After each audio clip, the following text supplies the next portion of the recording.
بسم اللہ الرحمن الرحیم۔ السلام علیکم۔ میں الجکین چینل پہ آپ سب کو خوش آمدید ہے۔ جو میرے چینل پہ نئے ہیں چینل کو سبسکرائب کر دیں اور بیل آئیکن کا بٹن بھی پریس کر دیں۔ جزاک اللہ۔ صحیح بخاری کی کتاب کے آج 5ویں باب کتاب غسل کے احکام و مسائل سے حدیث نمبر 269 لے کر حاضر ہوں۔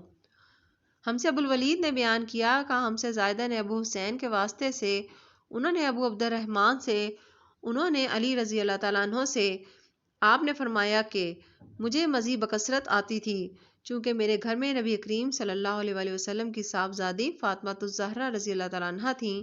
اس لیے میں نے ایک شخص مقداد بن اسود اپنے شاگرد سے کہا کہ وہ آپ صلی اللہ علیہ وآلہ وسلم سے اس کے متعلق مسئلہ معلوم کرے۔ انہوں نے پوچھا تو آپ صلی اللہ علیہ وآلہ وسلم نے فرمایا کہ وضو کر اور شرمگاہ کو دھو، یہی کافی ہے۔ حدیث نمبر 270۔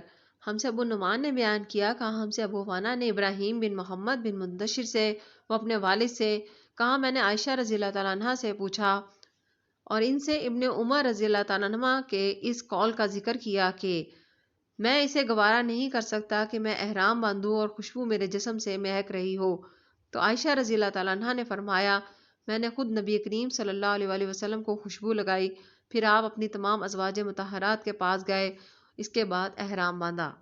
حدیث نمبر 271۔